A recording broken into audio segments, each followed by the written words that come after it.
So once again, we're looking at consumer goods on the y-axis and capital goods along the x-axis along the horizontal, capital goods and consumer goods along the vertical. So again, we're looking at a production possibility frontier. So the center line, the solid line, is the one that we're referring to as our production possibility frontier. And what happens is that we're turning this around. So we're not just saying the production, what we're producing. We're also we're going to look at this in terms of consumption. And so what consumption means is that if what happens is that we as a country, well, we can use China for that. That would be a classic example. Is that China is a major exporter. So they export. They have an export-driven economy, as does Germany, and in the past, at any rate. Certainly not us. Not at this point, where our exports are higher than our imports. That is, our trade balance would be higher. So what happens we're just looking at, we'll just say this is China here. So China is producing along its production possibility frontier. We're just making that assumption that they're operating as efficiently as they possibly can. So but the point is that it's not just the production of those goods and services, it's also the consumption of those goods and services.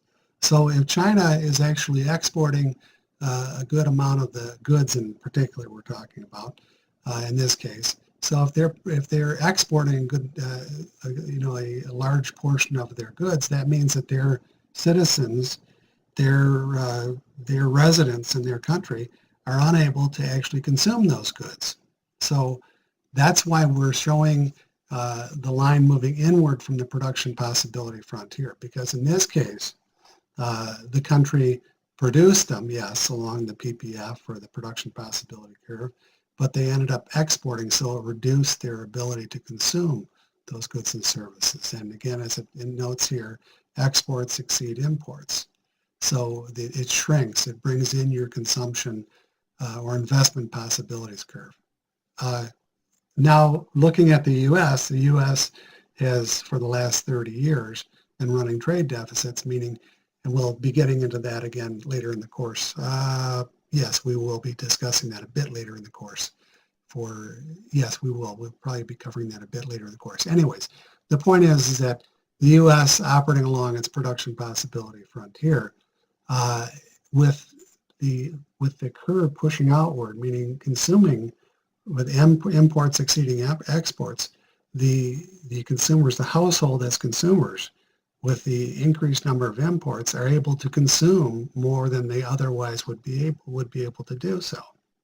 So if you get that straight in your head, is that by bringing in more goods, so there's an upside downside for trade, so for imports are depressing because they're not being produced in the country, but imports are also beneficial to consumers because it tends to keep prices down, competition up, and it also provides more goods that can be consumed for the household as consumers. Anyway, point being is that this is probably a decent depiction of what's going on in the U.S. Is that because we're able to import more than we export, and there are a variety of reasons why that has happened and why it continues to be the case, but because we're able to import more than we export, we're able to consume more than our production possibility, than what we have along our production possibility frontier. That can be beneficial. Say, for example, if we import a lot of computer goods and computers and so on and so forth, if we do that, that would actually allow us to help us push out the production possibility frontier. Point I'm making is I'm trying to illustrate that the imports, exports, there's a trade-off back and forth. There's some good, there's some bad, so on and so forth. But this is just a depiction of how things could look if again, how the U.S. is depicted as an import-driven nation where our trade balance is